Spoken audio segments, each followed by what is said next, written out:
Bonjour tout le monde et bienvenue dans cette nouvelle vidéo. Alors oui, je sais, je porte le même t-shirt que dans la précédente vidéo, mais c'est normal.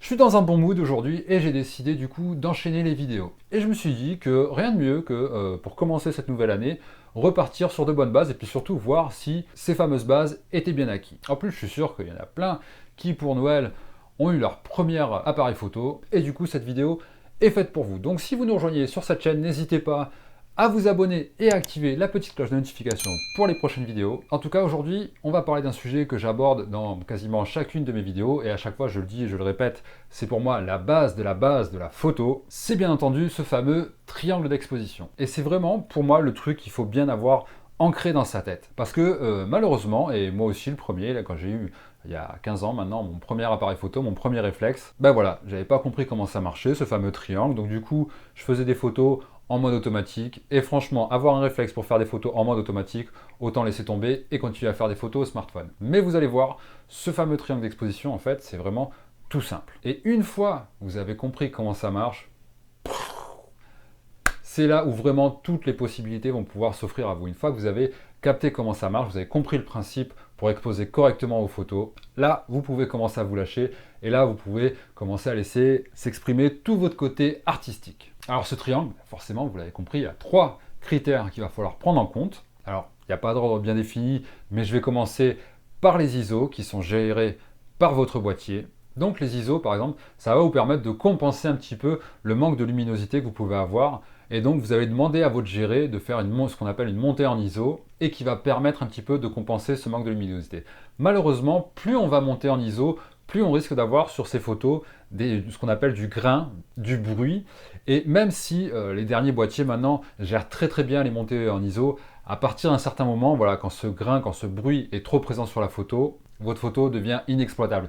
Et même si on a des logiciels de retouche, je vous montrerai dans les prochaines vidéos comment ça marche, on peut quand même réduire ce grain. Malgré tout, voilà, du bruit, du grain sur une photo, c'est vraiment pas joli. Donc au niveau de la montée en ISO, pareil, au bout d'un moment, on sera limité. Et donc forcément, par rapport à la limite de cette montée en ISO, il y a un deuxième critère qu'on va devoir prendre en compte, ça va être la vitesse. Et là encore, la vitesse, ça va être une option qu'on va pouvoir gérer depuis son boîtier. Alors pour la vitesse, on a 2 possibilités. Soit utiliser une vitesse très rapide, qui va nous permettre de figer le mouvement, sauf que forcément, ça va être tellement rapide que ça va ne laisser rentrer que très peu de lumière, et donc vous commencez à comprendre comment ça marche.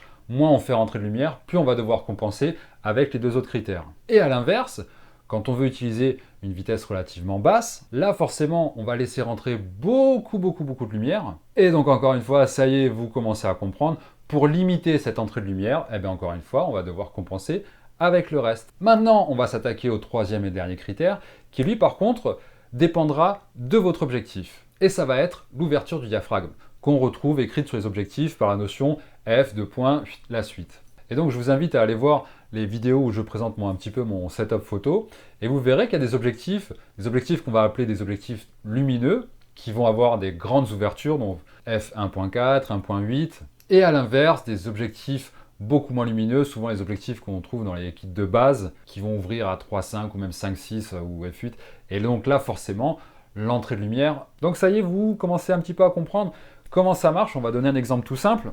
Je fais, je dis n'importe quoi, de la photo sportive, donc là il va y avoir des mouvements très rapides, il va falloir que j'utilise une vitesse très rapide afin de pouvoir figer le mouvement. Si jamais j'utilise une vitesse trop basse, forcément qu'est-ce qui va se passer? Ça va être flou, il va y avoir un flou de mouvement, et donc j'arriverai pas à capter correctement mon sujet. Sauf que comme je vous l'ai dit, si on utilise une vitesse très rapide, qu'est-ce qui va se passer?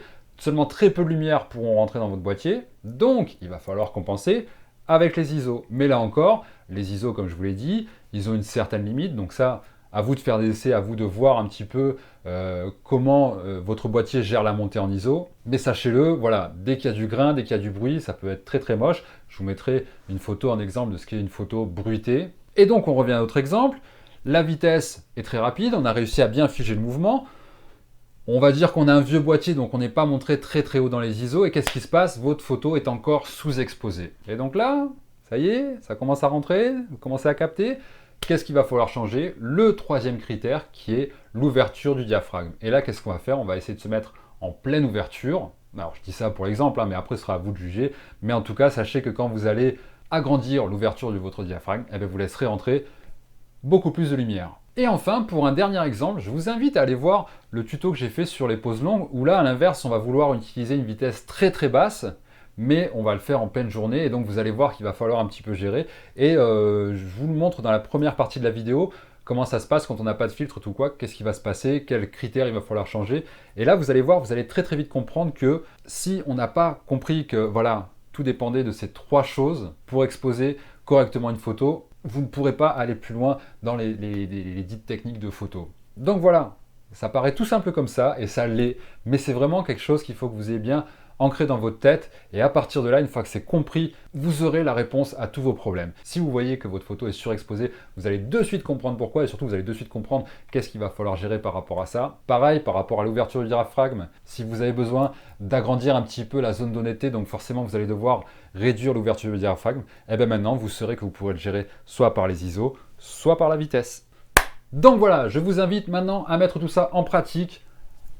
Allez dehors, allez vous entraîner, et vous allez voir, une fois que c'est capté, c'est que du bonheur, on peut se lâcher. Grâce à ça, ça va devenir très intuitif, et puis surtout, voilà, ça ira beaucoup plus vite. De suite, vous allez arriver à capter maintenant que par rapport à la lumière qu'il y a, par rapport au temps, par rapport à la scène que vous voulez prendre en photo, de suite, vous allez savoir, paf, qu'est-ce qu'il faut que je change, où c'est qu'il faut que je...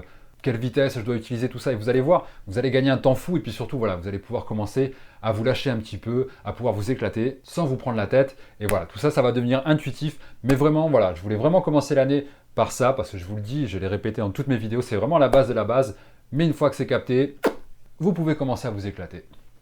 Donc voilà, cette vidéo qui était toute simple et toute rapide, j'espère qu'elle vous aura plu. Potassez bien tout ça, je vous donne rendez-vous pour les prochaines vidéos qui arrivent très très vite, et là justement on va pouvoir mettre tout ça en pratique, donc je vous dis à très bientôt, ciao.